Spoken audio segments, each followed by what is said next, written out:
Hey friends, it's Hope, and today I am here to do my Friday reads / in my library video. And the reason why I'm combining them is because I have some really great books out from the library right now, and I have a feeling they will be read over this weekend. So, that's why we are combining them. And the first book I have to show you is Addicted to You by, I believe, the Ritchie sisters, and I think it's Krista and Becca. If I got it wrong, you guys will see it up here. But anyways, this book in short is about Lily and Lo, who are pretending to be a couple because they both come from these like crazy prestigious families, and they both have like these crazy addictions that are really just bringing them down in life, and they are kind of using their fake relationship to cover up these addictions. And I am really loving the book so far. I'm about 60% of the way through,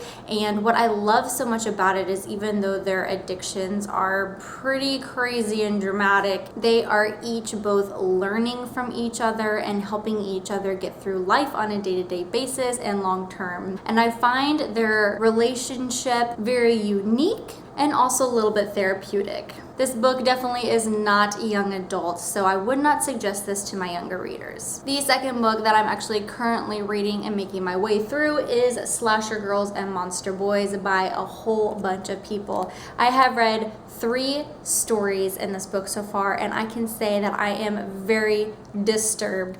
I started off with Marie Lou's story, and oh my gosh, I was so creeped out and, like I said, disturbed that I didn't have the courage to pick up this book again and read another story for a few days. So I'm going to continue on with this book, and I hope that it stays disturbingly creepy, but not too much so that I will continue to read it. But yeah, this book is classified as YA horror, and it is a determining factor that I will probably never stray away from horror outside of the YA genre. The next book I have is Before We Were Strangers, a love story by Renee Carlino. Maybe. I'm just really excited about this book because I've been loving the romance books recently, and it's kind of funny because when I did my October TBR, half of them I told you were guilty pleasure reads, and the other half were like those spooky paranormal October-ish type of reads that you would expect a booktuber to read during the month of October.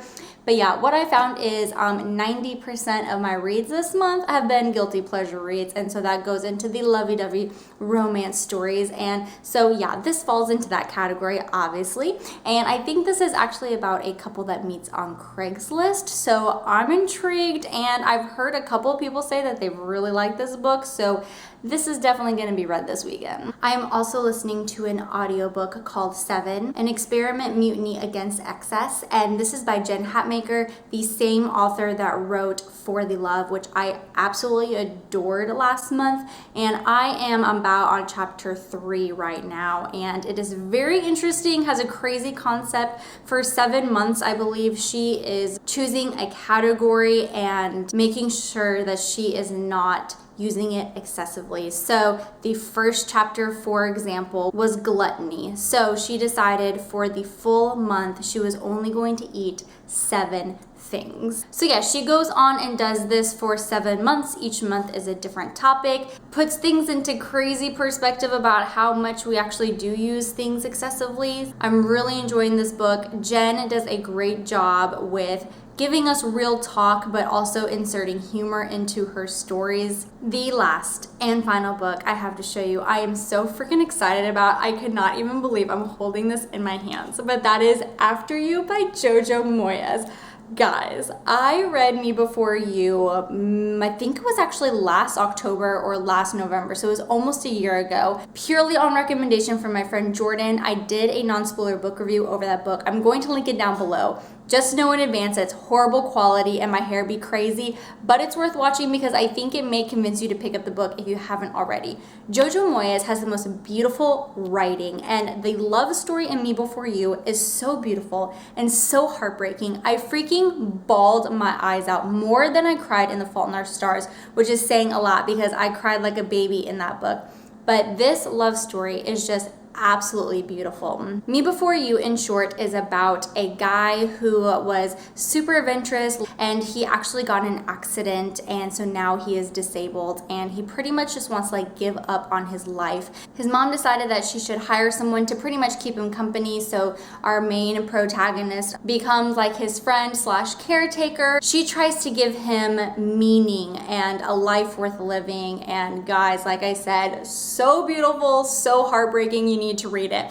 Anyways, this is the follow-up book. So this takes place after Me Before You ends. So After You is probably gonna give me a whole bunch of freaking feels, and I cannot wait. All right, friends, well, here are all the books that I have from the library, plus the 2 from my Overdrive app. I cannot wait to get into these. Obviously, I won't be able to finish all of these this weekend, but one can hope.